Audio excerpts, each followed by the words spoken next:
Vamos a hablar hoy de la primera de tres partes de esta conversación sobre migraciones, redes y después los impactos que los procesos migratorios tenían en distintas geografías, sobre todo en el Mediterráneo Oriental y acá en Argentina. Pero vamos a acercar esa conversación de migración empezando al nivel global hoy día para contextualizar un poco estos flujos migratorios del Mediterráneo a Argentina, al Cono Sur,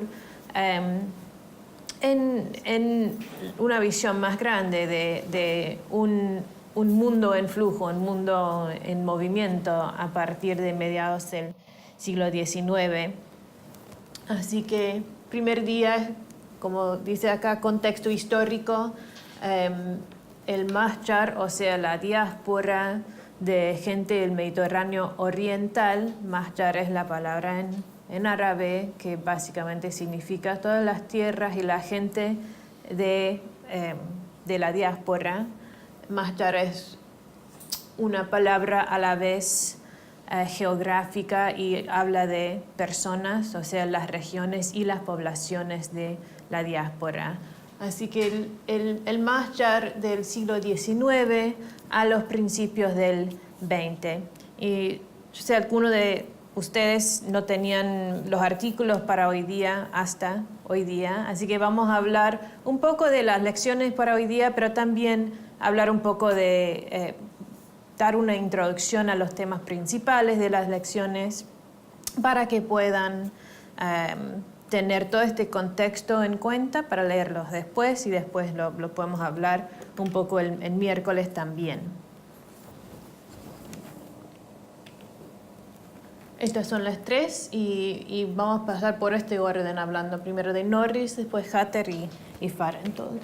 Y los temas principales de hoy día, primero vamos a hablar del proceso de descentrar el boom migratorio del siglo XIX al siglo XX. ¿Y qué es lo que quiero decir con eso? La historiografía, el cuerpo de historiografía sobre migraciones globales en las Américas ha sido muy enfocado en los sistemas transatlánticos por muchas generaciones de historiografía. Y lo que tenemos que hacer es descentrar un poco de este punto de vista muy enfocado en el Atlántico para abarcar al Mediterráneo, pero también para abarcar a otros sistemas, por ejemplo, sistemas de migraciones pacíficos, que influyeron al desarrollo de los sistemas de fronteras, de controles migratorios y todo eso que tenía que ver con la situación que encontraban la gente del Mahjar, de la diáspora del Mediterráneo Oriental, una vez que llegaban a las Américas, a Argentina. Segundo tema principal que vamos a explorar un poco son temas de género, clase y economía en el Mediterráneo en siglo XIX, entrando en siglo XX, que impactaban la manera en que las mujeres y los hombres experimentaban su vida local en distintos contextos libaneses, sirios, de su vida en términos de estructuras de familia,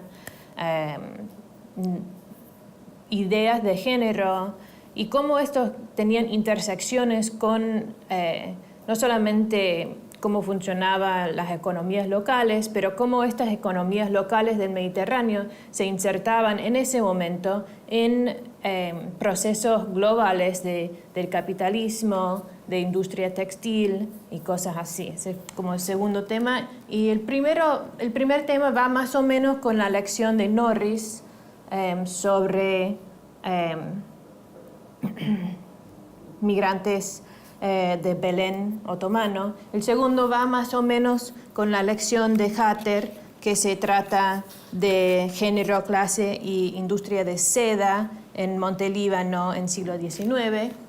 Y el tercer tema principal, que va con la tercera lección de medios transnacionales de la prensa siria en el Mahjar, es la idea del nacimiento de una esfera pública transnacional del Mahjar. Y vamos a hablar en un rato más sobre qué significa esa idea de una esfera pública transnacional y por qué era importante en la formación de, por ejemplo, identidades sirias o libanesas o árabes, ideas sobre nacionalismo, política, pero también ideas sobre cosas como clase, género y integración local en las distintas regiones del Mahjar. Y eso es como la estructura que vamos a tomar hoy día, y siempre me pueden parar para preguntar, para aclarar, para decirme que no entienden mi acento, como el tipo en la librería el otro día que me decía que no entendía nada. Por favor, no quiero que sea demasiado formal, así que quiero como empezar una conversación hoy día que vamos continuando a través de nuestras otras reuniones miércoles y viernes también. Bueno, el primer tema principal es la idea de descentrar el boom migratorio del siglo XIX.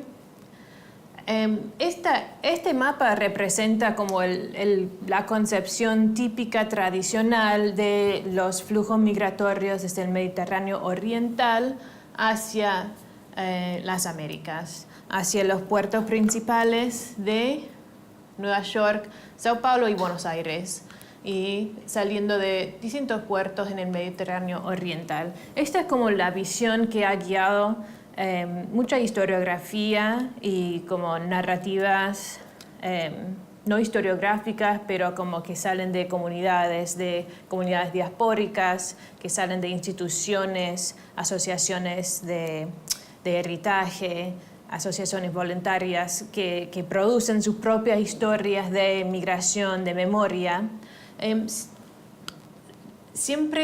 Casi siempre lo conceptualizan como los flujos así transatlánticos.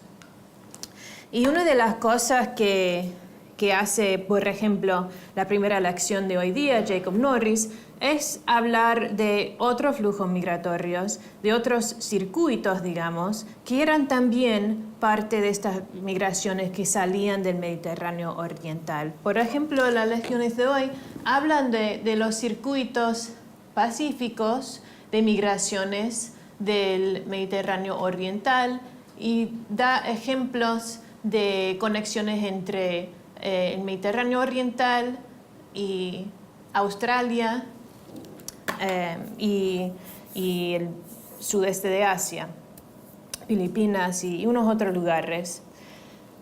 Y esto es importante porque es parte de un proyecto más grande, no sobre solo nuevos entendimientos del Mahjar, de la diáspora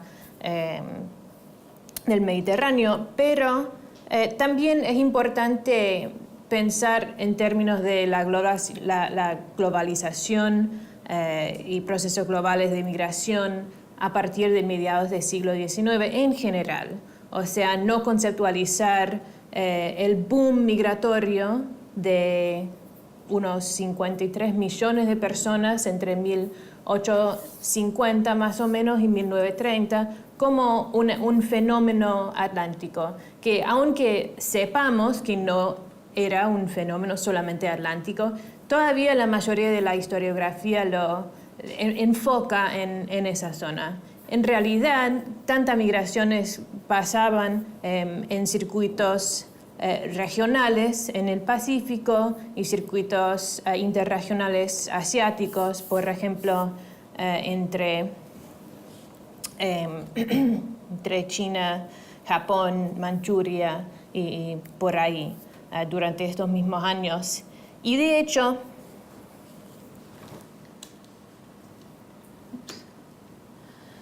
una visión más así, mucho más complicada, es la realidad que caracteriza a los mediados del siglo XIX hasta principios del siglo XX, como cuando estuvimos al colmo de porcentaje global que inmigraba en su vida. O sea, hoy día gente que mira las noticias, especialmente generaciones de estudiantes, de estudiantes de grado, chicos que en su primer año, que tienen 18, 19 años, miran sus medios sociales, su Facebook, su Twitter, lo que sea, y dicen, hay niveles de migración global como nunca hemos visto en el mundo hoy día, es increíble. Pero en realidad el porcentaje de la población hoy día que inmigra internacionalmente en su vida es como 3,5% o un poco menos.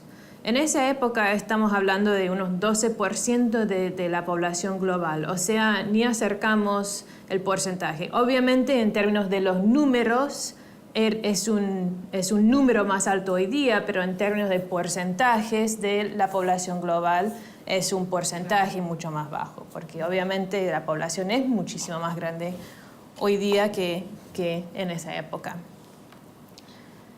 Y bueno, esto está en inglés, lo vamos a descifrar un poco, pero quería presentar un ejemplo importante de historiografía que en la última década de estudios académicos ha trabajado para descentrar esa narrativa enfocada en los flujos atlánticos. Este es un libro que se llama Melancholy Order, Orden Melancólico, de un historiador, Adam McKeown de Columbia, que hablaba, tiene un estudio que abarca a esa época, más o menos siglo XIX, principio del XX, que hablaba de los circuitos pacíficos, los circuitos asiáticos de migración, como la base sobre la cual nuevas políticas migratorias nacieron en el mundo moderno.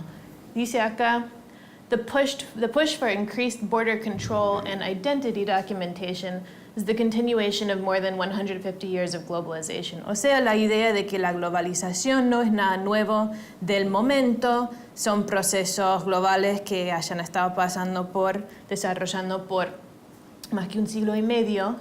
Y la idea en particular, él enfoca en el crecimiento del uso de pasaportes y sistema de fronteras internacionales como los métodos centrales de controlar, prohibir y manejar flujos migratorios. No era una cosa natural que surgió de como un proceso natural de globalización. Eran métodos que estaban inseparables de intentos de controlar flujos asiáticos de migración en los mediados del siglo XIX hasta las primeras décadas del siglo XX. Por ejemplo, en los Estados Unidos vemos que en los años 1880 hay varias leyes que promulgan para tratar de cortar los flujos migratorios entre países asiáticos y los Estados Unidos, y vemos repeticiones de este tipo de legislación en otros lugares en las Américas. Por ejemplo, en Centroamérica hubo mucha legislación y aún en países que no tenían leyes específicamente contra migraciones de Asia, habían fuerzas burocráticas también, un concepto que historiadores como McKeown llaman control remoto, o sea, intentos para cortar flujos migratorios hechos por consulados en los mismos países y no en el país de recepción. ¿Entienden? Digamos que fue un proceso paralelo a las migraciones. Sí. O sea, era natural cuando no había tampoco ese movimiento. Exacto. Era un proceso que lo iban experimentando, probando, junto con la experiencia de experimentar estos flujos migratorios asiáticos y obviamente procesos sociales que tenían que ver con ideas de raza, de nación, etcétera, tienen que ver. Y todos estos regímenes de documentos, de pasaportes, de visa, y la idea misma de la frontera como algo de mayor significado en el mundo de migración, es algo que inventaron en el siglo XIX junto con estas migraciones globales. También vamos a hablar hoy de las ideologías que surgieron en el siglo XIX sobre la idea de los derechos de mover, el derecho de migrar, el derecho de elegir la movilidad en su vida. Son nuevas ideologías que surgen en el siglo XIX y la política migratoria va enfrentándose con estas nuevas ideologías liberales que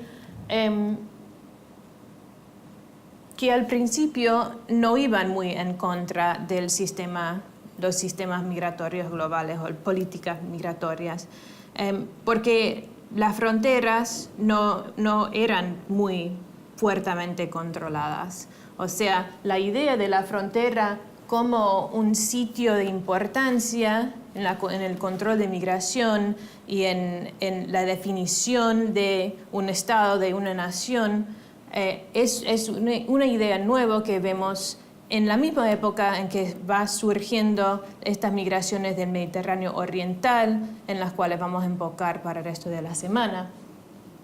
Y lo que vemos que en este momento la frontera se convierte en un sitio donde las autoridades, el Estado, asigna identidades a la gente que cruzaba, que se encontraba en ese sitio. O sea, muchas veces las historiografías han construido la idea de fronteras como un sitio donde las identidades estaban confirmadas o no según ciertas tecnologías al principio de visa, del pasaporte y ahora sistemas biométricos de huellas digitales y todo eso que te hacen pasar de sacar una foto digital y todo esto. Pero en realidad la frontera no es un sitio donde históricamente confirman o no comprueban identidades. Es un sitio en términos de los flujos asiáticos y otros en el siglo XIX, donde realmente empezaban a asignar, a dar identidades a los sujetos que pasaban por la frontera. O sea, la importancia de un pasaporte, de documentos de identidad, llegó a tener importancia a través de la idea de la frontera. Y en el trabajo de McKeown dice que estos controles de las fronteras significaban que los migrantes tenían que ser en el proceso de dar una identidad, de confirmar una identidad de un inmigrante, tienen que extraerlos de sus redes sociales y darles una identidad comprobada por el Estado, por los sistemas de documentos que tenían en ese momento. O sea, era un nuevo sistema de definir a una persona por sus documentos, por los sistemas burocráticos, en vez de la identidad confirmada, dada por sus propias redes sociales. O sea, este es un momento en que vemos un cambio en los mecanismos legales de confirmar o cuestionar la identidad de alguien, y la frontera es el espacio físico donde desarrollaba esta transición. ¿Me entienden? Más o menos. ¿Pero solamente se hacía para un resguardo para los inmigrantes o para el propio país que los recibía también? ¿Tenía que ver algo la documentación? Lo que vemos en términos de la historia de la documentación es que va agregando importancia a través de las décadas en términos de movimientos internos y derechos internos que no tenían que ver con migración external. Agregaba importancia después de que iban creciendo estos sistemas al nivel internacional de migración, hasta el punto en que hoy en día globalmente se reconoce el derecho de un país, de un Estado, a controlar sus fronteras como algo natural, como lo normal. Y lo que nosotros estamos tratando de hacer es contextualizar un poco que eso no era siempre la manera típica de manejar inmigración. Y de hecho, en la época en que estaba arrancando este boom migratorio de mediados del siglo XIX, cuando todavía no habían estos controles de documentos, de fronteras tan fuertes como hoy día, por ejemplo, igual el porcentaje mundial de emigración de los países principales del boom no era muchísimo más alto que cuando después pusieron un montón de controles. O sea, los controles migratorios es un tema medio que te lleva en un circuito, en un círculo, porque ponen más restricciones, pero si miramos a los números, a las estadísticas, se ve que eso no es el final de la historia. Y que, bueno, las cifras dicen que, aún con toda esa nueva cultura de control, de documentación, que sí cambió mucho al nivel día a día para muchas personas que después tenían que incorporar esa idea de identidad documental en su vida diaria, no solamente para mover internacionalmente, pero tener ciertos derechos, accesos a ciertos recursos en tus propias sociedades. No es algo que cambió completamente la cara de migraciones internacionales en términos de cortar flujos o abrir otros según estos regímenes de documentos, ¿no? Pero es importante tomar un momento para verlo, porque es la manera en que la gente hoy en día, en términos de política migratoria, ideas de inmigrantes, de migraciones, conceptualizan la cruce de fronteras como la medida de medir cómo va desarrollando el tema de inmigración en un país, o cómo es la política migratoria. Tiene todo que ver con control, con fronteras y residencia y todas estas como ideas. Perdón, a este último párrafo, el de, digamos, estar excluidos de la familia de naciones civilizadas, los asiáticos. ¿Qué podés? ¿Qué quiere decir? Sí, o sea, entiendo lo que querés. ¿Qué podés, digamos, contextualizar? Sí. Bueno, que básicamente la última frase esta de que methods for excluding Asians from full participation in the family of civilized nations are now the norm between all nations. Y eso quiere un poco poner en contexto la idea de que los sistemas actuales de controlar migraciones salían de proyectos de exclusión e inclusión según distintas ideologías de raza, de nación, de progreso, de modernidad. Que ahora lo que vemos,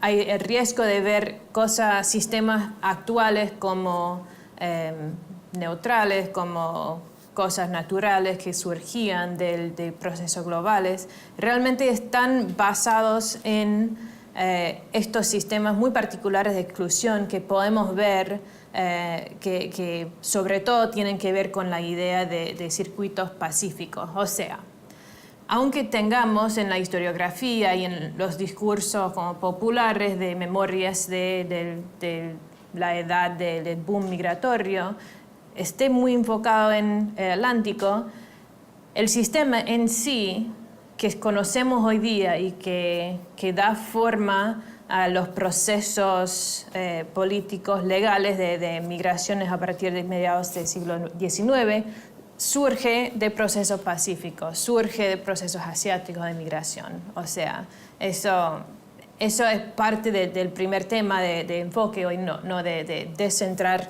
una visión de migraciones para ver la importancia de otros sistemas migratorios a través de no solamente la política, pero también redes sociales y esfera pública transnacional, los otros temas que vamos a tocar hoy.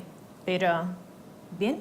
¿Pasamos a...? Sí, yo quería agregar algo porque yo la verdad que no tenía tanta conciencia de eso hasta ahora que conocí el Museo de la Inmigración China en Nueva York y ahí está muy claro todo, digamos, el tema de la legislación anti-China, digamos, para evitar justamente la inmigración que se consideraba mala, ¿no? O sea, como que atentaba contra un poco lo que sucedía acá en Argentina para la misma. Bueno, un poquito después, cuando empiezan a llegar los turcos, los judíos, digamos, las élites empiezan a ver con cierto recelo ese tipo de inmigración, ¿no? O sea, que siempre hay como un...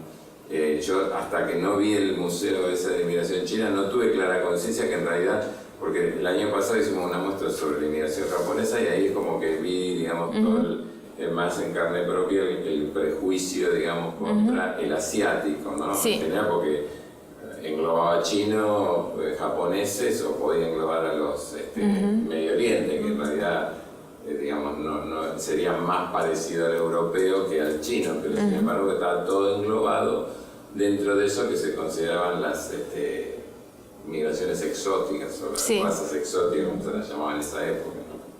Y de hecho, y vamos a hablar más de eso el miércoles cuando enfocamos más en el caso argentino y Cono Sur, puedes ir a la SEMLA y ver archivos, fuentes que tienen que ver con los reportajes de la Dirección de Migraciones acá del principio del siglo XX y hay un poco de confusión o ambivalencia, es una palabra. Sí. Ambivalencia en términos de la clasificación de los turcos como asiáticos o europeos.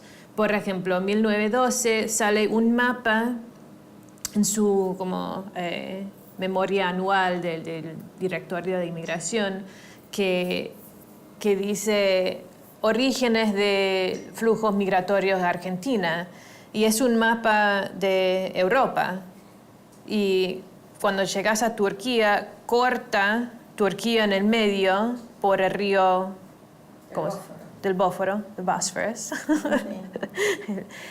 Y lo corta y después pone el número 139.000 sobre esa mitad de Turquía europea. Aunque es un mapa que supuestamente debería ser fiel a la geografía. El propósito de un mapa es mostrar de dónde viene la gente, ¿no? Y no venían, la gran mayoría no venía de ese lado europeo de Turquía. O sea, pero para mí, en ese momento, en 1912, eso tenía que ver con ciertas discusiones que tenía el gobierno argentino con Gran Bretaña, que no dejaban en 1911, 1912, por ahí, no dejaban que entraran varios trabajadores Sikh de India, aunque tenían pasaportes británicos por ser colonia de Gran Bretaña. Y el razonamiento de migraciones del directorio era, bueno, es que nuestros inmigrantes son europeas. Mira, acá está el mapa, y acá viste que corta en el medio de Turquía y todas las migraciones son europeos. En otros momentos vemos que en las mismas memorias del Directorio de Inmigración lo clasifican como asiáticos a los turcos. O sea, era una cosa también de conveniencia del contexto del momento, conflictos entre poderes coloniales, en caso de Gran Bretaña, y gobierno de Argentina. Así que iba en flujo la idea de si los turcos eran asiáticos o europeos. Pero hasta el día de hoy es esa discusión, ¿eh? Sí. Sí, hasta el día de hoy porque no entran a hablar, pero eso es ínfimo. Creo que es un 15% del territorio que entra en Europa. Es más asiático que europeo. En términos continentales, sí. Sí, así es. Y bueno, vamos a hablar más de eso el miércoles seguro, pero quiero conectar un poco la lección de Norris con esa idea de descentrar nuestras visiones de los boom migratorios del Atlántico a abarcar más espacios como el Pacífico y, para empezar, como el Mediterráneo. Yo sé que ustedes que se inscribieron este fin de semana no tuvieron los artículos, pero ustedes los artículos antes pudieron dar una mirada a Norris. Bueno, yo pensé que podríamos darles a ellas que no tenían las lecciones un poco de ideas sobre los temas principales de Norris, porque yo los veo muy conectados con esta idea de repensar la idea de redes migratorias provenientes del Mediterráneo Oriental, que no solo eran estas redes transatlánticas, que tenían otros aspectos también, que nos ayuda a revisar un poco la idea del mahjar, de la diáspora. Así que ustedes podrían comentar quizás un poco sobre algunas ideas que resaltaban para ustedes de Norris. Bueno, principalmente, como bien dice el título, trata el tema de los circuitos comerciales a partir de Belén. Sí, de Belén, centrados en Belén, y su desarrollo y expansión en la circulación de bienes y cómo eso impacta, cómo va canalizando, no sé cómo decir la palabra, cómo va sistematizando una red de comercio que expande la circulación de población, bienes, a lo largo de un sistema que trasciende la zona en cuestión y antecede lo que sería las redes migratorias que se profundizarían posteriormente. Bueno, eso es una de las ideas, por lo menos que considero centrales del texto. Sí, y es una de las ideas más centrales del texto, muy importantes que contribuye este artículo, que salió bastante recién en 2013, o sea, era uno de los primeros artículos para tratar de dar una mirada a otras redes migratorias del mahjar. ¿Los otros dos, algún otro comentario sobre Norris? El tema de centrarse en Belén muestra un poco la complejidad de ese circuito en la zona, las mercancías en sí, que también genera una triangulación o articula también religiones y etnias en términos de estas redes comerciales que comercializan productos que tienen que ver con lo que dicen como son como rosarios y claro, reliquios y cosas. Rosarios de tipo religiosos católicos, la implicación con los jesuitas y con digamos, las distintas etnias y las distintas religiones que al parecer, según Norris, tienen una interacción mucho más rica de lo que suponemos a priori, de lo que podemos creer que hay más divisiones. Bueno, vemos ahí que hay las redes que conectan incluso de manera lingüística, o sea, el tema del idioma. Eso es un poco lo que pude ver en el texto, como un contexto mucho más rugoso, mucho más detallado de lo que uno podía ver a simple vista. Sí, la idea del...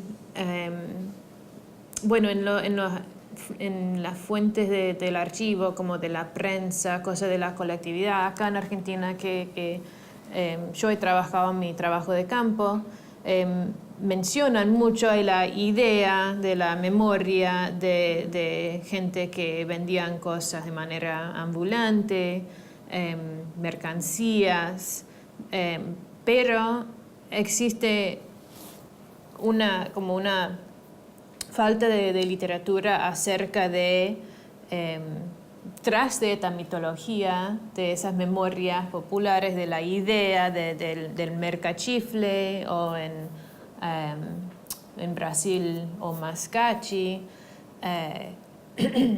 o en inglés el pack peddler. Tras de eso, ¿qué sabemos de las redes de mercancías que no eran una cosa espontánea del siglo XIX, que empezó los flujos migratorios, el boom del siglo XIX, y de ahí surgió mágicamente los mercachifles, ¿no? El artículo no se basa su mayoría en el siglo XIX, ¿no? Empieza mucho antes, o sea, te da una idea de el papel de circulación, de movilidad, de intercambio, desde el siglo, bueno, empieza con la llegada de los franciscanos a Belén, como siglo XVI, por ahí. Y la llegada del idioma italiano, como habilitaba a la gente comerciar con las regiones católicas principales del Mediterráneo, y abría como nuevas rutas de comerciar en estos reliquios, rosarios y cosas de Tierra Santa. Quería mencionar que este artículo viene como parte de un proyecto más grande que se llama, ¿cómo se llama? No puse el título. Bueno, les paso el vínculo el miércoles, pero este historiador, Jacob Norris, que está en la Universidad de Sussex en Inglaterra, tiene ahora una beca del gobierno para desarrollar un proyecto de historia pública, de historiografía para una audiencia general, popular, sobre la historia global de Belén. Y él, con unas colaboradoras, historiadoras, unas mujeres una que está en Belén, me parece, y otra en Inglaterra también, están haciendo un archivo digital sobre los artefactos y documentaciones que se tratan de estas redes de circulación históricas que van hasta, como vimos acá, hace muchos siglos atrás. Y la descripción del proyecto, según ellos, de su sitio del proyecto es, by charting these circulations, the project presents a new way of thinking about the Middle East and interaction with global forces. In the context of pre-1948 Palestine, this means taking seriously the role of local Arab actors and purveyors of global culture, trade, and religiosity. The project has a wider goal to create a new public history of Bethlehem. Bueno, lo que dice en la descripción, la primera parte, señala a unos procesos más grandes que están desarrollando ahora en términos de los estudios académicos del Medio Oriente y de su historia en general, que está tratando de llevar estos nuevos modos de pensamiento sobre el Medio Oriente y cómo se estaba muy vinculado a fuerzas globales, procesos globales y otras regiones del mundo.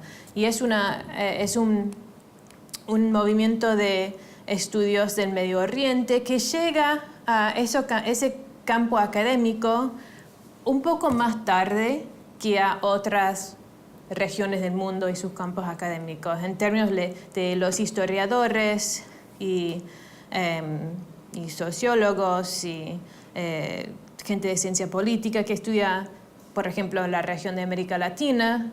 Hace varias décadas que han estado en eso de ver cómo América Latina como región esté vinculado con procesos globales, con otras partes del mundo. Pero en términos de los estudios del Medio Oriente, ese campo está un poco atrás en términos de ver realmente el peso de la interacción global en términos de sus contextos locales y nacionales y sociales de esa zona, esa región conocida como Medio Oriente y también norte de África. O sea, es algo que quizás en los estudios, veniendo desde una perspectiva de estar en Argentina o los Estados Unidos, esa idea de incorporar nuestro entendimiento de nuestro propio país en un contexto global es como algo natural, pero en términos de los estudios del Medio Oriente, especialmente en la historiografía, es algo más nuevo desde los últimos 10 años, 15 años por ahí. En fines de la década de 90, cuando sale el segundo artículo que vamos a hablar hoy día de Hatter, sale en 96. Esto es uno de los primeros artículos que ve cuestiones de clase, de cultura local, pero desde un entendimiento de procesos más amplios de migración, de economía global, de capitalismo, circulación de nuevas técnicas industriales y cosas así. Así que este proyecto es parte de nuevas direcciones en términos del campo, de estudio del Medio Oriente. Y también la última parte de la descripción, esa idea de tener la meta de crear una nueva historia pública de Belén. Yo no sé si existe realmente este concepto de historia pública en español, en Argentina, si es una frase que existe. No, está trabajado, o sea, está visto desde más que nada del mundo anglosajón, que es el que empezó con esto de la historia pública, Sí. pero acá no sé quién hace historia, no tengo, por lo menos en Argentina, no conozco si alguien está trabajando en esa. Recién ahora algunas personas están trabajando en esto que es la historia global. Sí, hay algunas personas que están trabajando, pero de historia pública no sé si hay alguien. Para mí, es que quizás no existe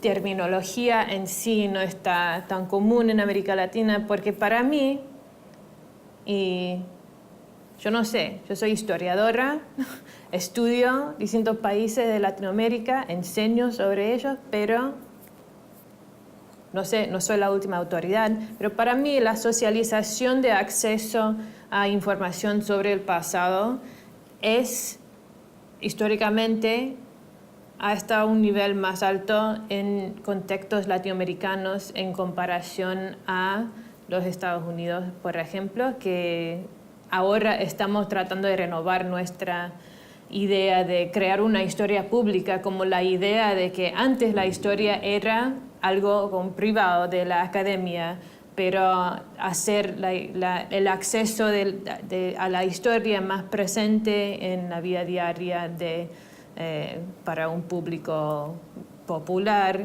qué sé yo. Para mí eso no es una idea muy nueva en América Latina, en que la idea de hacer disponible distintos puntos de vista sobre la historia, hechos históricos. Quizás haya más historia de utilizar la historia. Sí. Desde el punto de vista político, o sea, en las luchas políticas en América Latina, que tal vez el uso que se le haya dado a lo mejor en los Estados Unidos a la historia como un arma política, ¿no? Está más presente por ahí, tomando el ejemplo de Argentina, pero también en otros países, ¿no? Donde las disputas políticas se medían también en cuanto a un entronque con una cierta tradición, sobre todo ya sea para rechazarla, como podía ser en el siglo XIX rechazar el pasado español, o en el siglo XX para entroncar las luchas de emancipación independentista con las luchas, digamos, de la emancipación imperialista del siglo XX, ¿no? Sí. Bueno, vaya a saber los dinámicos exactos de por qué, pero ahora, por ejemplo, en los Estados Unidos y en Europa, Gran Bretaña sobre todo, está surgiendo esa idea de historia pública. Están abriendo programas hasta doctorado en historia pública en ciertas instituciones universitarias en los Estados Unidos, por ejemplo, en la Universidad Estatal de Carolina del Norte, donde yo hice un año de beca de postdoctoral. Ahí tienen un programa de chicos que quieren venir a hacer todo un doctorado en historia pública. Y después de ahí la idea no es ir directamente necesariamente a trabajar en una institución académica, pero tomar esa experiencia y trabajar quizás en términos de creación de recursos educacionales, acerca de eventos históricos, trabajar en sitios históricos, en museos. Bueno, para mí también es una reacción al ver achicar el mercado académico para historiadores tradicionales, que quedan muy pocos trabajos para historiadores tradicionales. Hay que dicen, bueno, ¿cómo hacemos como una otra versión, otra economía de historia en los Estados Unidos? Bueno, historia pública. Bueno, me detengo en eso porque voy a mostrar varios ejemplos esta semana de proyectos públicos sobre historia del Mediterráneo Oriental, del Medio Oriente, migraciones, que sea lo que sea la razón de que está surgiendo esta idea de proyectos de historia pública ahora, la consecuencia es muy buena porque significa que están distintas instituciones e individuales y sin centros e institutos van creando recursos de libre acceso abiertos por internet y que se pueda acceder por donde sea, y varios de ellos están para mí esperando para ser traducidos, por ejemplo, al español, al portugués, para hacerlos más accesibles a otros públicos. O sea, la resulta de toda esa manía de historia pública, para mí, al final está bueno. Así que vamos a ver algunos de estos. Y este proyecto de Norris de Belén Global, que surgió después del trabajo de campo que produjo este artículo y que produjo un libro más grande de él, que no me acuerdo cómo se llama, pero tiene que ver con la Tierra Santa, por si lo quieren buscar.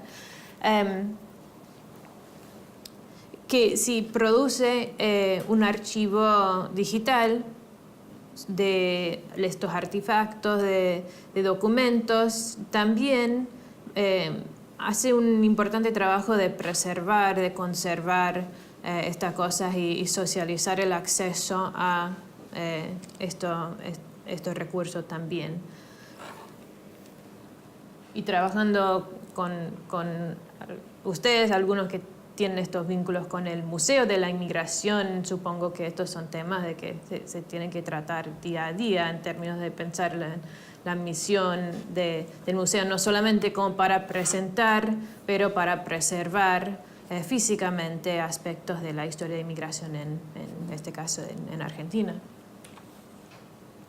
El segundo tema es de género, clase, economía en el Mediterráneo del siglo XIX. Bueno, no traduje esta diapositiva, pero porque me parecía que no tenía idea cómo decir peripheralization, pero la idea de hacer periferio a un lugar, ¿no?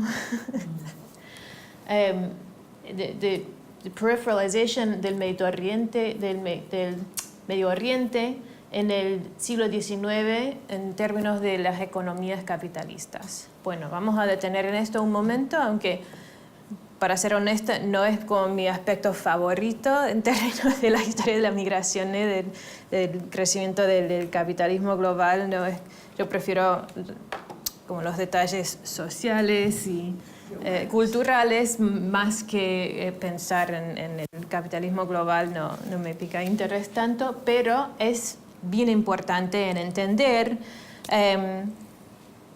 los cambios fundamentales que pasaron en el Mediterráneo Oriental acerca de los años en que empezó el Mahjar, la gran emigración de lugares como Monte Líbano y otras regiones de Siria otomana.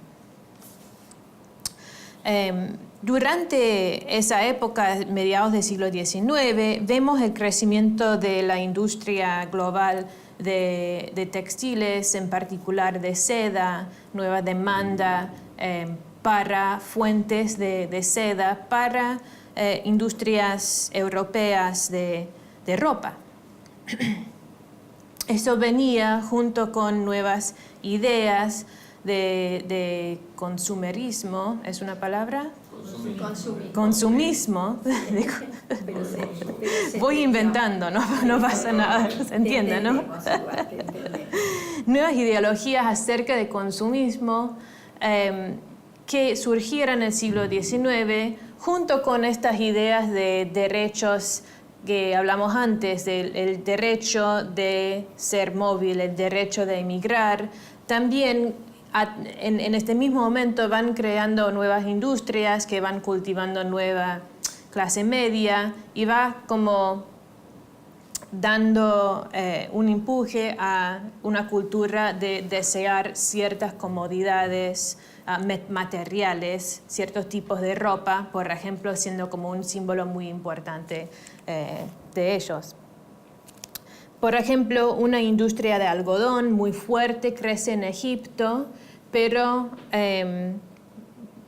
está básicamente controlado por Gran Bretaña, llegando al final del siglo XIX. En Francia, capitalistas asociadas con la industria de seda querían, y eso lo explica básicamente en el artículo de Hatter, el segundo artículo, que los capitalistas franceses querían seda libanesa para sus fábricas, en particular en Lyon.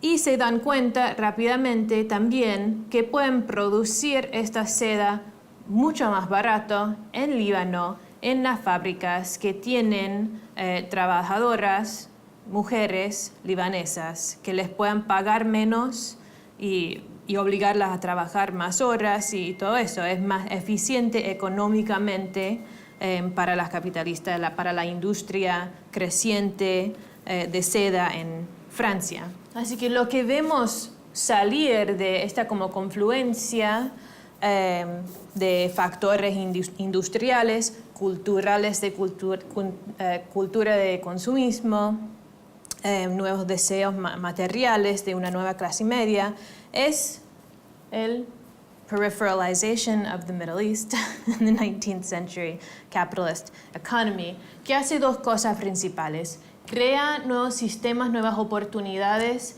de trabajo pago en las fábricas en el Medio Oriente, especialmente en Siria otomana.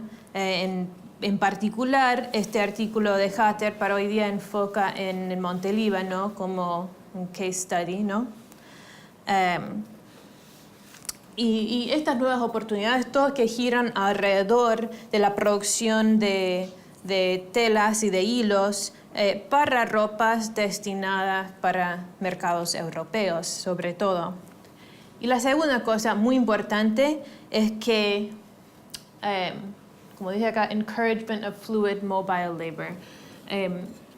Da como incentivos para gente que iba a trabajar de una manera móvil en términos del comercio de seda y para gente que podía tener un sistema más fluido, más peripatético, flexible. Y contribuye a como una confluencia de circunstancias que da como las condiciones para una gran emigración de Monte Líbano y de otras regiones del Mediterráneo Oriental. En Siria otomana, en general, las mujeres al principio de esas grandes olas emigratorias de Siria otomana, las mujeres estaban en la minoría de la gente que emigraba en la primera ronda, la primera ola. Se quedaban para manejar las casas y para también trabajar en las fábricas de seda. Como manera de subsidiar, crear subsidios para los hombres de la casa que se iban emigrando. Sí. compensar Claro. Sí. las entradas. Porque la realidad es que la gente que iba en búsqueda del sueño americano no ganaba en general suficiente para apoyar a la casa entera. Y el monopolio que crecía en términos de la tierra, el cultivo de ciertos tipos de árboles para el cultivo de la seda, les hacía más y más difícil a los hombres quedar en posesión de tierras, de trabajar la tierra, que está muy relacionado con conceptos de honor masculino típico del patriarcado, el sistema patriarcal de hace muchos siglos. Y ese, como lo explica Hatter, lo define como crisis del patriarcado, crisis de masculinidad, hace que muchos de ellos eligen emigrar y buscar fuentes de éxito económico afuera, especialmente, obviamente sabemos de Norris, no solamente haciendo emigraciones transatlánticas, pero por otras zonas también. Empiezan estas emigraciones más por circuitos mediterráneos, o sea, las primeras emigraciones vemos gente saliendo de lugares como Montelíbano, hacia destinos por otras partes del Mediterráneo, pero después, no sé si se cansan de eso, van buscando nuevos mercados, nuevas oportunidades, y ahí vemos que va estallando todos los flujos transatlánticos que caracterizan realmente a nuestras ideas del Mahjar, de los booms migratorios. Siempre es bajo el concepto de una mejora económica, siempre, Bueno, o en un porcentaje alto, no sé, en esos momentos. lo que tenemos que tratar de hacer es ver todas estas circunstancias como factores macroestructurales y después ver cómo estaban en negociación con factores microsociales, ¿no?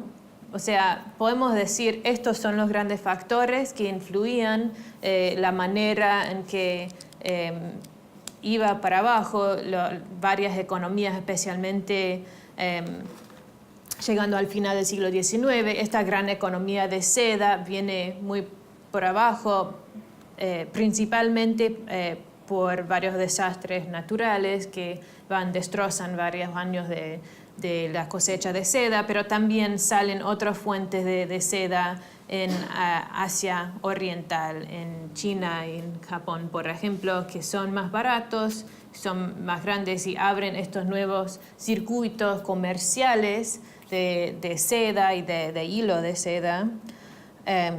Y eso impacta mucho a muchas economías locales en Montelíbano, por ejemplo, que estaban muy basados, muy ligados a la seda y eran casi como monoculturas que no tenían otras opciones de cómo volver a sostenerse. Muchas familias estaban en deuda al principio del año y terminaban el año endeudándose más. O sea, estos procesos grandes de economía sí impactaban mucho. Pero había un montón de factores personales, locales, que impactaban también, y por eso tenemos que combinar nuestro trabajo con estas fuentes archivísticas de cartas que se escribían entre las familias, cosas que publicaban en las prensas étnicas del Mahjar, tanto como otras colectividades en las Américas, por ejemplo.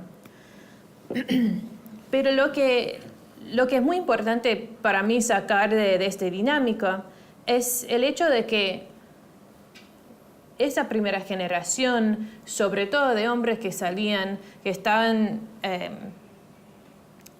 sostenidos en términos de su economía de casa, economía de hogar, por las mujeres que salían a trabajar en las fábricas de seda o se convertían sí mismas en ser comerciantes, algunas de ellas.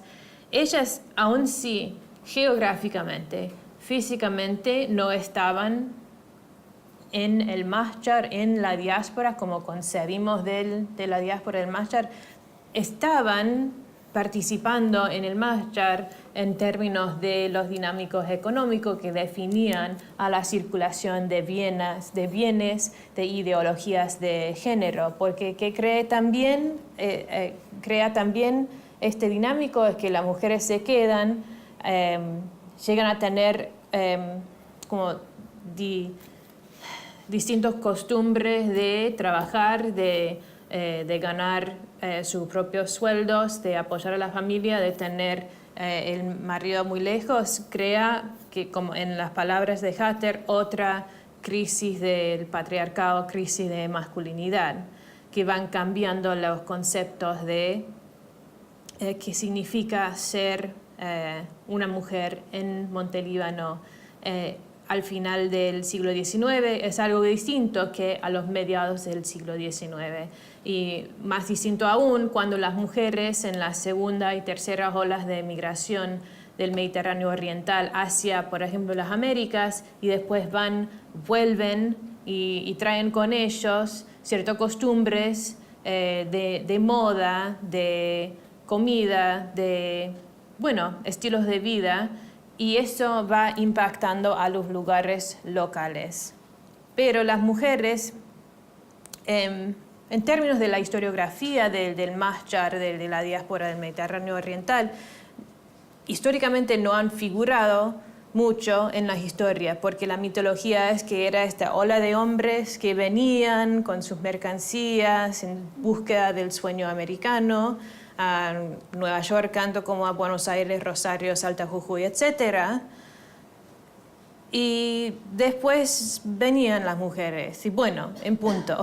O unos estudios sobre, y ellas tenían sus sociedades benéficas, o estaban importantes en crear redes sociales, qué sé yo. Pero la gran mayoría de la historiografía se tratan de la experiencia masculina, concebida como típica. La experiencia típica de la diáspora está concebida como algo masculino, en términos, aun si no lo dicen directamente, la gran mayoría de la historiografía es eso lo que hace. Para miércoles vamos a leer dos artículos que tratan de partir un poco de ese punto de vista en términos del caso argentino, que también no tienen como su único propósito ver qué hacían las mujeres en la historia del Mahjar argentino, pero también decir cómo podemos ampliar nuestros entendimientos de cómo funcionaban las redes sociales, económicos, benéficos, culturales en el Mahjar en este país. Lo podemos entender mejor a través de una historia de esta población previamente no estudiado mucho en términos de este campo. Y lo que quería hacer ahora es ver si tenían algunos comentarios o reflexiones, cosas que les resaltaban del artículo de Hatter, y después podemos pasar al último tema de enfoque para hoy día. ¿Alguien tiene alguna reacción?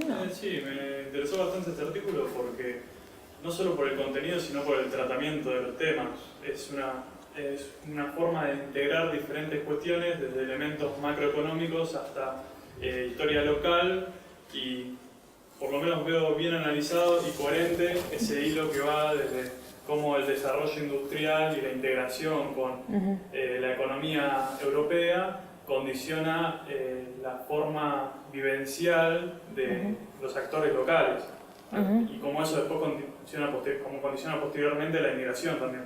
Por eso, en ese sentido, vengo de algunos artículos donde, obviamente todos los artículos se centran en la inmigración, pero en cuanto a los factores veo una cierta tendencia a enumerar elementos sin encontrarle continuidad. Y esto, por lo menos en este artículo, lo veo ese elemento faltante, esa integración entre los distintos factores que juegan en la inmigración. No solamente políticos o económicos de formas aisladas, sino integradas desde lo más macro a lo más local. En ese sentido, como estructuralmente el artículo me pareció muy interesante en ese aspecto. Sí, y tiene un libro que salió después de este artículo que se llama Inventing Home. Lo voy a escribir aquí.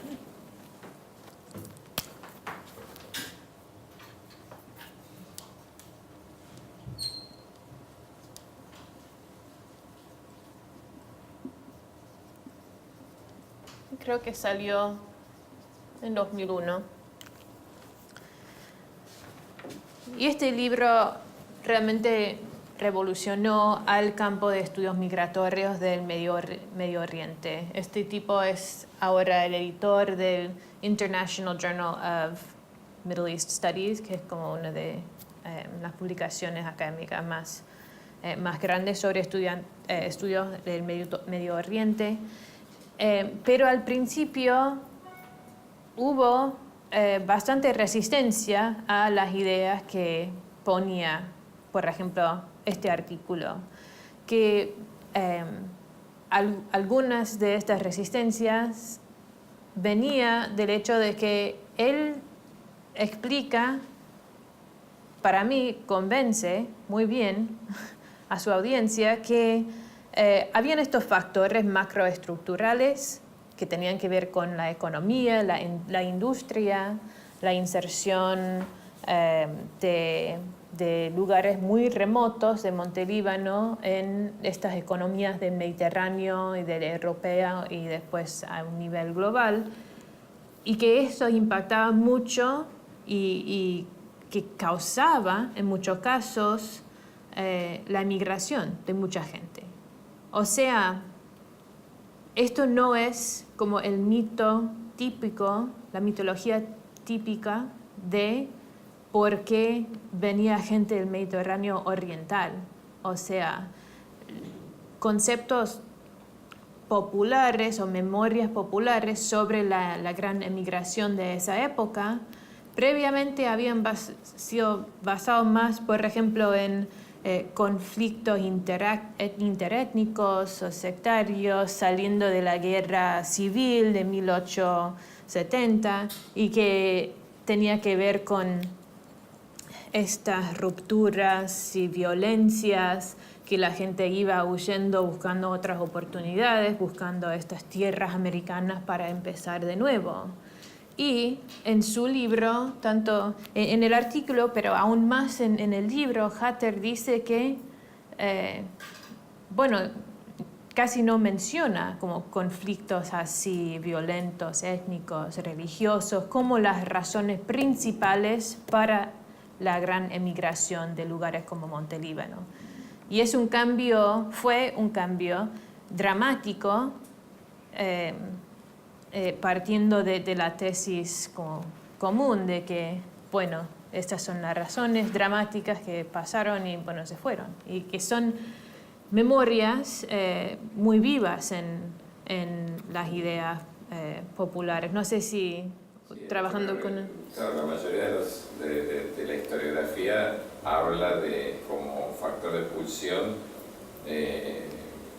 del tema, por ejemplo, la turquización de las poblaciones de la Gran Siria, rechazada por los locales, como uno de los motivos de expulsión. Me estaba acordando ahora de una novela que leí, que en realidad es una novela, pero está basada en memorias familiares. O sea, está cambiada la historia, pero es una escritora argentina. En realidad la persona es una escritora argentina que ahora vive afuera, pero se llama Noemí Cohen. Ahora no me acuerdo exactamente el título, pero es algo así, cuando la luz se va, una cosa así. Y cuenta, ellos es una familia siria judía que, en que la abuela se va.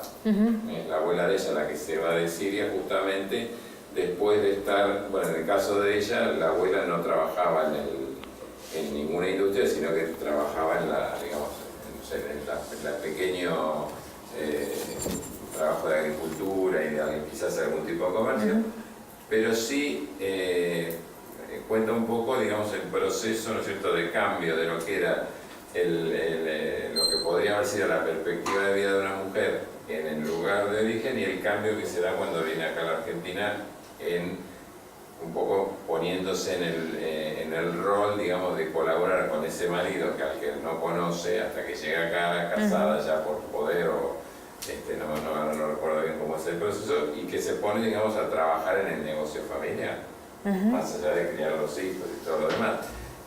Así que bueno, y un poco retoma la idea de que las mujeres en Siria, no me acuerdo si eran de Alepo o de Damasco, eso me parece que eran de Alepo, que sí eran las mujeres las que estaban, porque la madre de esta señora era viuda y por lo tanto era la que se ocupaba, digamos, del negocio familiar, o sea, de mantener la familia, por ejemplo. No era el caso de que iban a trabajar a la fábrica, pero sí era el caso en el que la mujer había cambiado su rol, ya no era el hijo varón el que se ocupaba, sino justamente a la falta del padre se ocupa la esposa de mantener a la familia, que eso me parece, digamos, como nueva forma, y es un poco lo que se ve también de otra manera, también un poco con esa partida del varón, también en Europa, en Galicia o en Italia, esos lugares donde salen los varones, y cómo la mujer asume un rol mucho más activo. Y los conflictos que se producen cuando después, digamos, finalmente se produce la reunificación familiar y las mujeres vienen como una experiencia de una práctica digamos, de autosustentarse a volver a la, digamos, al rol tradicional de la mujer como sojugada al marido, ¿no? Y los conflictos que se producen ahí. Y también rol de mujer importado desde los Estados Unidos, de las Américas, de la idea de la familia de clase media que tiene los roles muy segregados entre... Sí, exacto, que eso como va combinado con ideas tradicionales. Y eso es otra cosa que hace este artículo y hace este libro, es romper un poco esa binaria entre, bueno, la modernidad de la experiencia en el oeste, en el Nuevo Mundo, va chocando con la tradición del Medio Oriente, pero no era tan así blanco y negro, porque como decíamos recién, las mujeres que se quedaban participaban en las economías de una manera muy intensiva, que sostenían las casas de una manera como un subsidio para los hombres que sí viajaban, que sí emigraban. Me quedan claras las condiciones, digamos, laborales de esas mujeres. Estamos hablando de un trabajo formalizado. Algunas sí, muchas sí, en fábricas de seda. Iban las mujeres y trabajaban en estas grandes fábricas de seda. Eran extranjeras, digamos, eran francesas o inglesas en el caso de Egipto. Sí, y los dueños europeos, franceses, británicos, en Siria otomana. Digamos, ¿trabajo precario? Claro, por eso ahí dice, eso es precarización del trabajo, esa es la palabra, precarización, le pagaban menos, claro. Lo mismo que ahora. Digamos, No, ahí lo de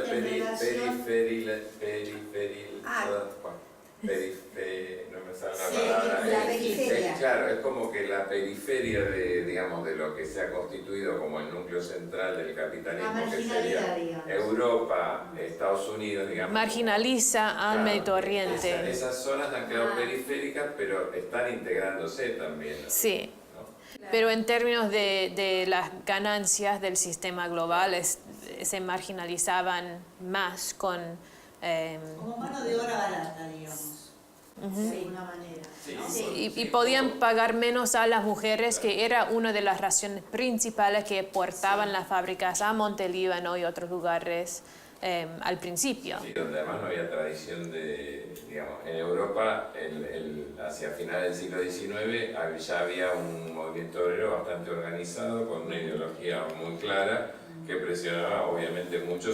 De hecho, las mayores conquistas del movimiento obrero, sobre todo en Gran Bretaña, se dan justamente en esos años, ¿no? A partir de la década de 1880, 1890 y bueno, después de la Primera Guerra mucho más. Mientras que en los otros lugares digamos, no existía ese tipo de... o no había, digamos, llegado todavía tan fuertemente.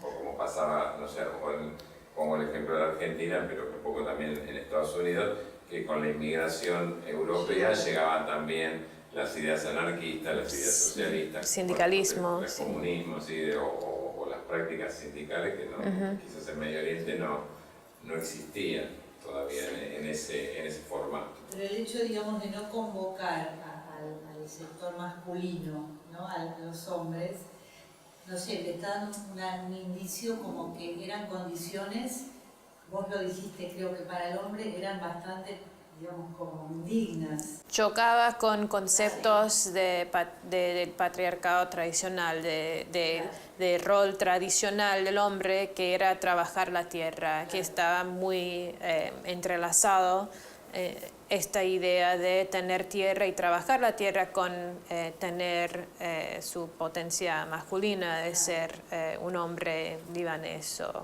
bueno, de donde sea.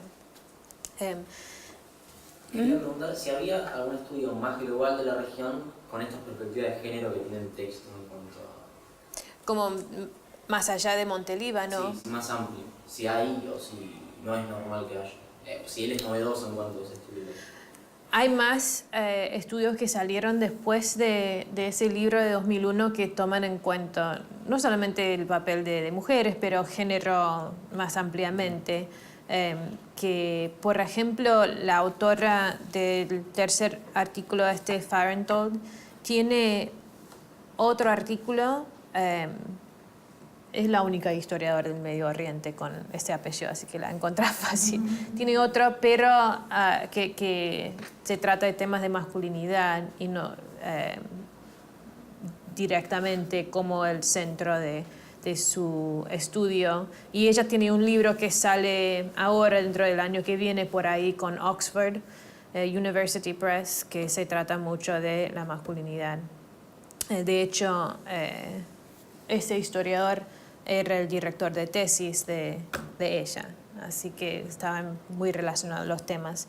Y hay otros también, pero eso fue como un cambio en el campo historiográfico sobre la realización de hay que tener en cuenta procesos sociales que tenían que ver con género y papel de mujeres, tanto como los hombres que inmigraban. Pasamos al tercer tema y explica más en claro algunas de las condiciones específicas de qué tipo de trabajo y momentos en que sí, en las mujeres que trabajaban en las fábricas sí organizaban a veces para demandar ciertas condiciones de trabajo, días de vacación, cosas así que tenían esas mujeres encima de experimentar su vida con el hombre geográficamente muy lejos, tenían esta experiencia de movilizar y organizar en las fábricas también. No todas tenían esa experiencia, pero algunas sí, y eso estaba muy presente en términos de cómo cambiaba sus percepciones de autonomía y su papel en su hogar. Menciono, este es el Museo de Seda en Beirut, que es preservado en la memoria popular como algo muy, muy importante en la historia de Líbano, y es muy lindo el Museo de Seda, por si ustedes en algún momento pueden llegar a Beirut, merece una visita, me parece. Y también tienen un sitio de web que contiene recursos interesantes que está por lo menos en inglés accesible, así que por si les interesa más este tema, fíjense en un sitio de Museo de Seda. También, esto es donde quería mostrarles este sitio de web que es de, ahora es como un instituto que se llama Khairallah Center for Lebanese Diaspora Studies, que está bajo la dirección del autor Hatter de este segundo artículo, y es el centro donde yo hice un año de postdoctorado después de terminar mi tesis. Muy 11 Cairala Center for Lebanese Studies. El sitio es Lebanese Studies. Ah, Lo que yo puedo hacer es hacer como una lista de estos proyectos de historia pública que yo voy mostrando a través de nuestras reuniones esta semana y después lo podemos repartir, así tengan una lista de cosas de lo de Norris, otro que va a mostrar, el Museo de Seda y cosas así, como una página de recursos. Pero bueno, ellos tienen, bueno, eso como la idea central de historia pública, preservar la historia y compartirla. Tienen, se puede donar, esta revista, publicación académica que se llama Mashriq o Mahjar. Mashriq es el área geográfica del Mediterráneo Oriental que Siria otomana pertenece al Mashriq en árabe y Mahjar, obviamente, la diáspora. Y este es el Journal of Middle East and North African Migration Studies. Eso es algo muy reciente. Para el último día de nuestro seminario vamos a leer 2 como resúmenes de los editores que hablan del campo académico de estudios migratorios sobre esa región y los avances y como metas para el futuro, cosas así, pensando más en amplio acerca del campo interdisciplinario de migraciones mediterráneas. Yo soy una de las editoras así que si quieren preguntarme algo el viernes sobre la publicación, yo les puedo contestar. Pero también lo que tienen es un archivo digital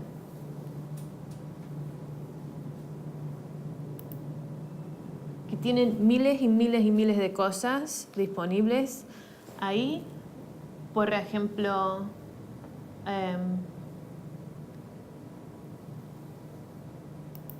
tienen finding guides, o sea, puedes ir buscando cierto tema, cierta región, cierto tipo de documento o objeto. Tienen archivos visuales también de fotografías.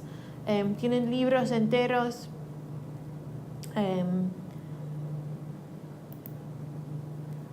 Tienen como guías de comercio que han escaneados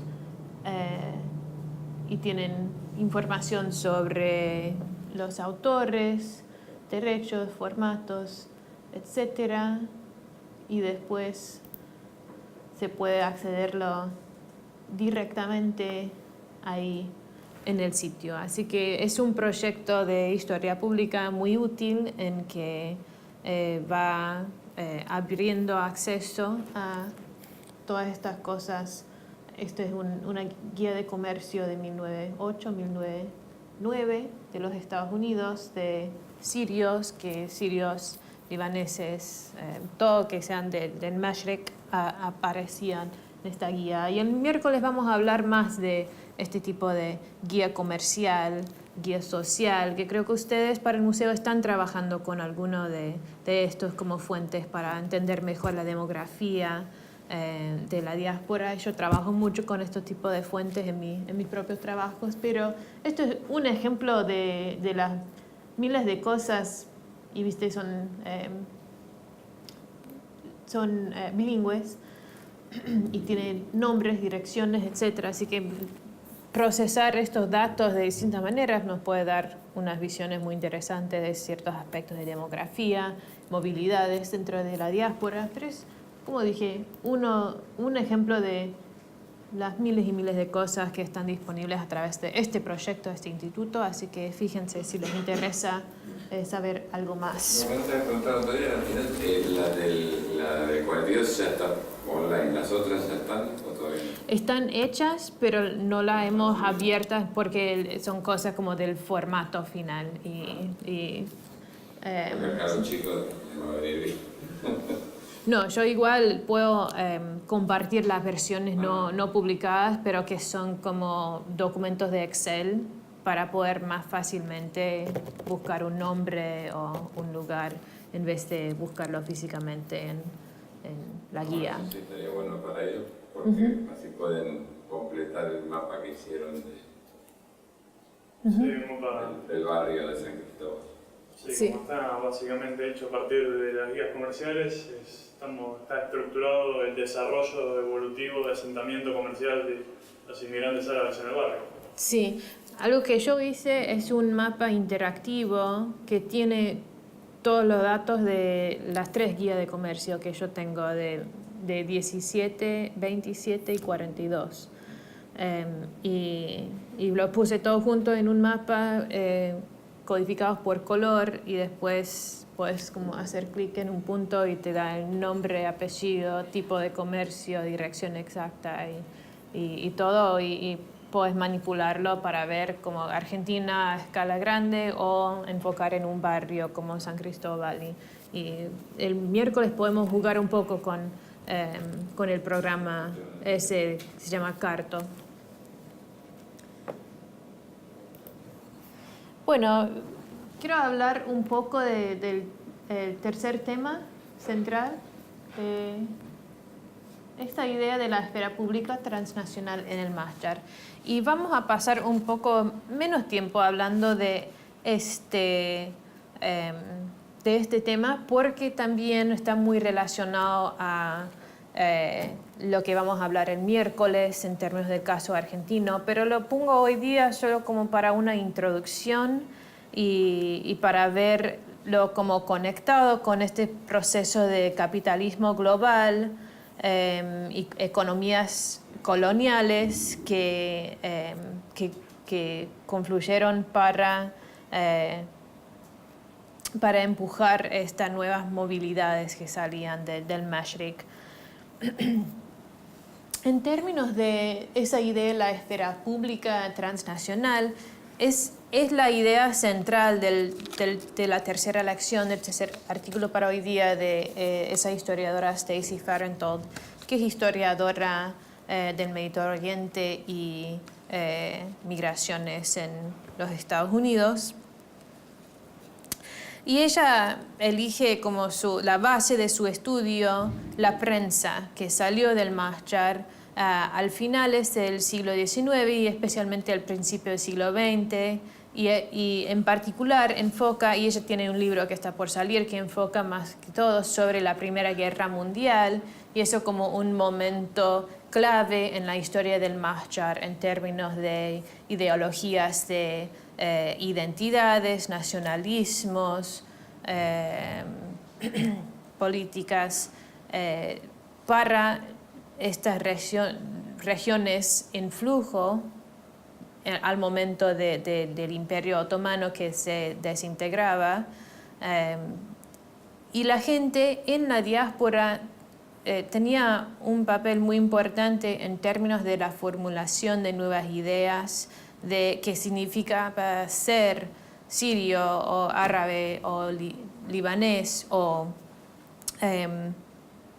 debería Líbano ser parte de la nueva Siria, o bueno, etcétera, etcétera. Y ella explica en detalle algunos de los debates y las facciones que formaba en la diáspora, porque justamente tenían más libertad formular estos debates afuera de las fronteras geográficas del Mediterráneo Oriental, porque especialmente en los últimos años del Imperio Otomano cerraba mucho la libertad de la prensa, y podían publicar sobre estas cuestiones mucho más fácil en lugares como Cairo, Alejandría en Egipto, Nueva York, Buenos Aires, Sao Paulo, etc.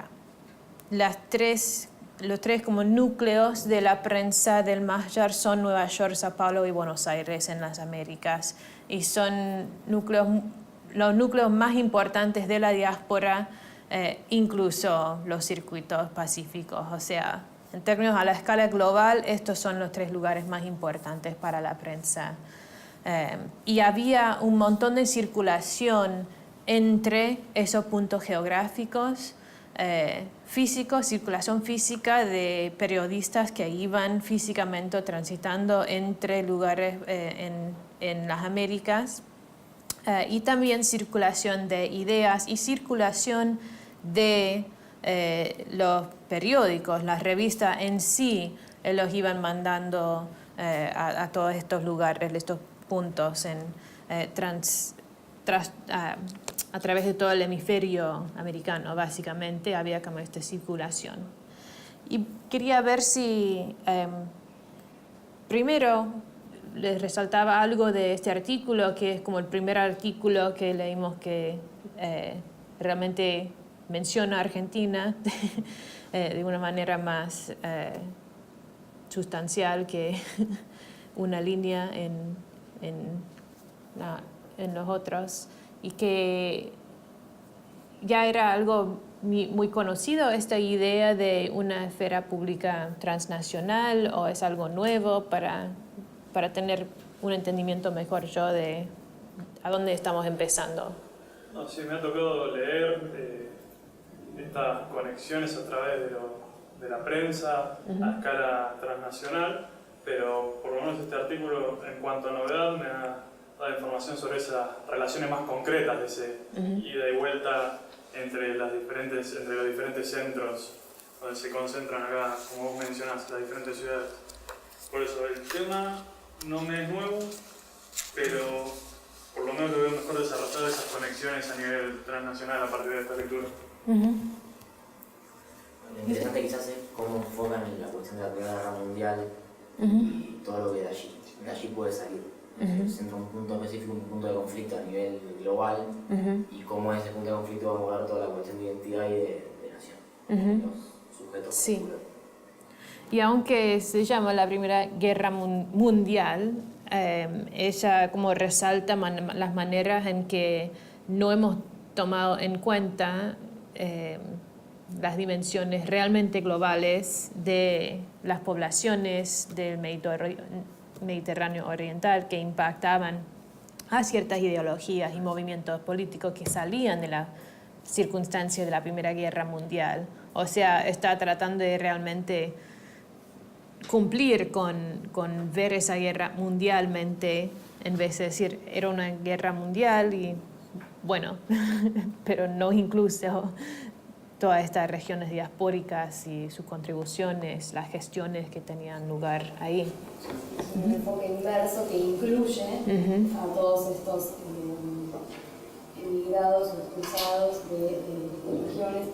El tema, bueno, yo estaba trabajando con el libro de Gilad Bregan, así que un poco me interesó mucho el tema de esta construcción en el caso de los sirios y libaneses, este término que aparece mucho en la prensa local, por lo menos en Buenos Aires, estas colectividades, el término, el compuesto de sirio-libanés, que empieza a aparecer en un momento, cómo se va construyendo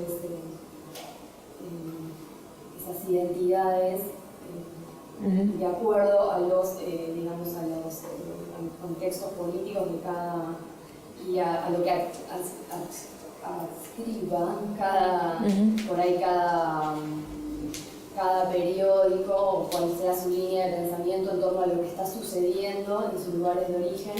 Ahí también influye en lo que va a estar manifestando como identidad hacia su audiencia, hacia sus lectores, que hace un recorte un poco también, y bueno, incluyendo hoy también del país receptor, pero todo eso.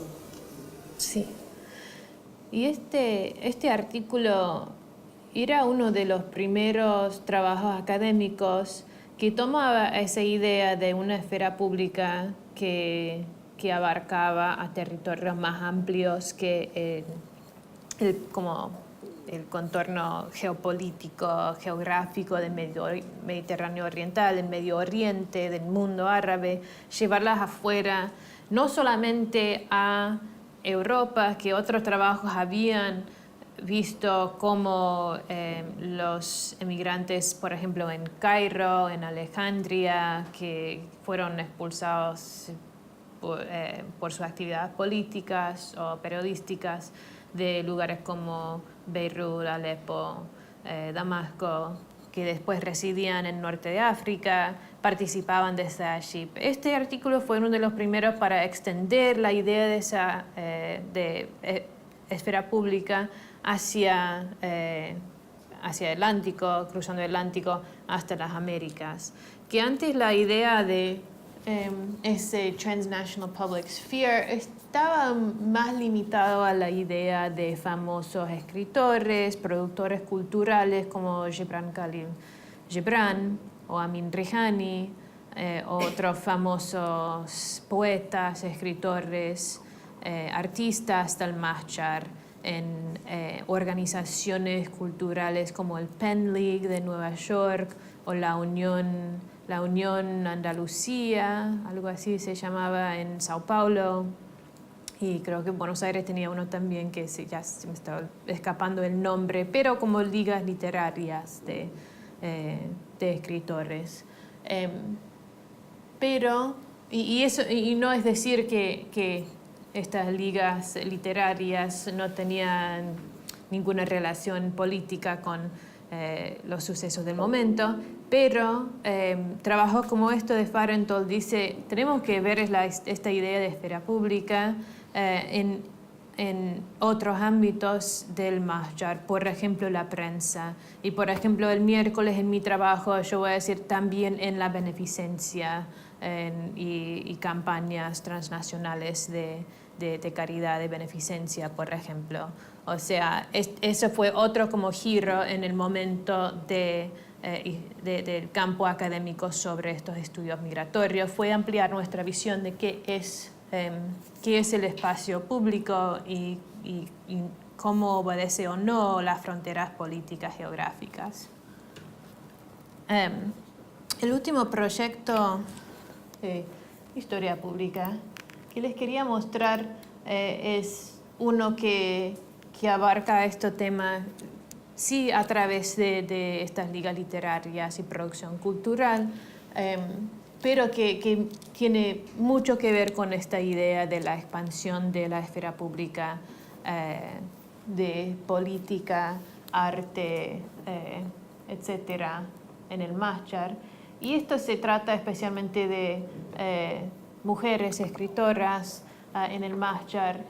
Y es una colega mía que es comparative literature, literatura comparativa, doctora en literatura comparativa y es profesora de árabe. Y así que su enfoque es un poco distinto de lo mío, de los historiadores que hemos estudiado hasta ahora, por eso quería mencionarlo como de su proyecto de otra perspectiva. Pero ella, y yo les voy a pasar este enlace también, estudia los vínculos transatlánticos de estas escritoras que residían en el Mahshar en Egipto, Norteamérica, Sudamérica y Europa, y hace como case studies de individuos como Afifa Karam, que nació a fines de las últimas décadas del siglo XIX, que salió de Líbano cuando era muy joven y era una escritora muy importante, y después pasa a estudiar otras como Nadia, bueno, es su nombre entero, Nadia Saik, que tiene conexiones, pasó tiempo en Brasil, y sigue, hay varias, pero es un ejemplo de estos proyectos nuevos que van tratando de abarcar una historia mucho más grande de cómo salían nuevos estilos literarios en el Mahshar.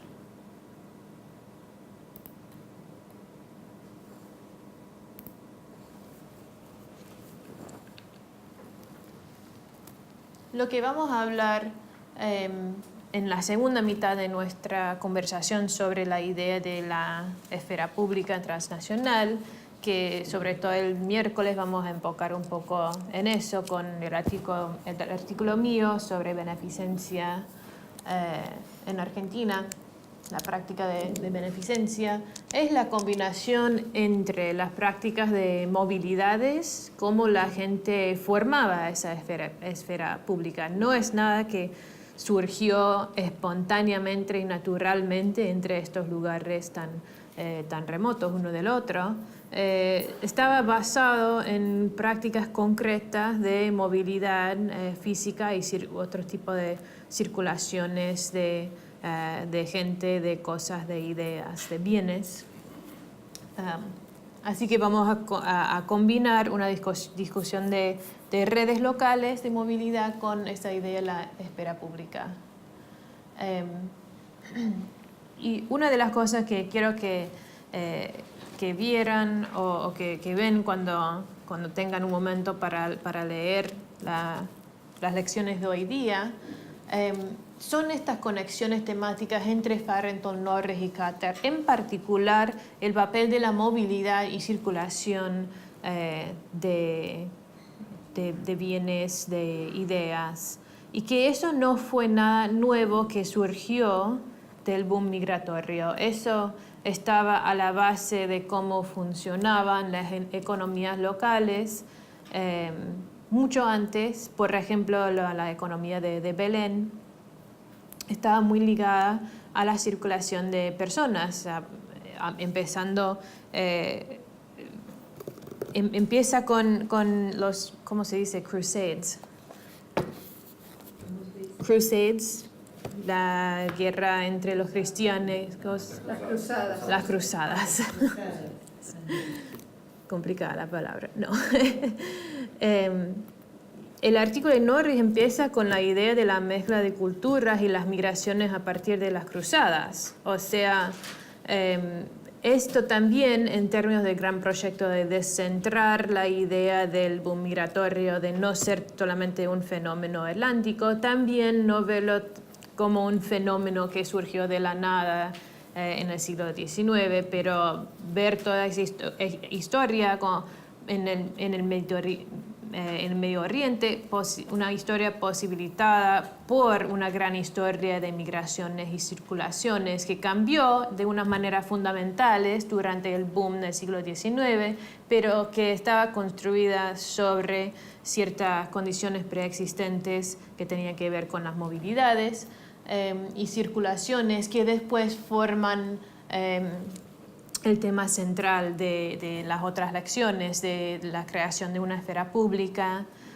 y el cambio importante en cosas de género, de clase, ideas de género, de clase, de funcionamiento de economías locales, etc. O sea, a la base de todo eso quiero que resalte la presencia de circulación y movilidad. Yo diría que las grandes conclusiones de este primer día como de contexto histórico son tres. Primero, eso de que ya decía, que hay que descentrar nuestro entendimiento del boom migratorio del siglo XIX-XX para incluir el Mediterráneo y ampliar nuestra visión de migraciones desde el Mediterráneo. O sea, no solamente para conceptualizar de una manera más amplia el gran boom, para incluir el Pacífico, el Mediterráneo, etc., pero dentro de estos circuitos migratorios regionales provenientes de áreas como el Mediterráneo, ampliar la vista para no verlas solamente como transatlánticas, que ha sido como la narrativa tradicional hasta ahora, en los últimos 10 años o menos. Segunda conclusión, y yo les puedo pasar esta presentación, las diapositivas también, si quieren una copia yo les puedo pasar. Segunda conclusión es los factores macroestructurales y locales en combinación, ¿no? El macro y el micro local, micro social, impactaron sistemas de género, clase y migración en el Mediterráneo. Y esto es un momento fundamental de cambio que caracteriza el momento de salida de la gran inmigración que llega acá a Argentina y otras partes del mundo. Tercera conclusión, siendo que la esfera pública transnacional del Máster vinculaba las distintas geografías de la diáspora y generaba nuevas interpretaciones de cultura, nacionalismo, etc. Y eso es un tema que vamos a explorar mucho más de cómo funcionaba, qué ideas retomaba, repensaba esa esfera pública durante claves años del Máster, no solamente del boom hasta los 1930, pero después en adelante también entrando en otra época del siglo XX, aún entrando en mi trabajo, yo miro esta idea de esfera pública entrando en la Guerra Fría, ideas de un sur global, solidaridades sur-sur, alianzas, ideas del movimiento no alineado, que salían de un sistema de circulación muy parecido a estos sistemas durante la época de la Primera Guerra Mundial, que estudia el artículo que vimos hoy día. Y bueno, creo que estamos ya un poco después de las 12, así que lo dejamos acá hoy día, pero si tienen preguntas, pregúntenme y para miércoles sigamos con la conversación. ¿Listo? Bueno, muchas gracias. Muchas gracias a ustedes.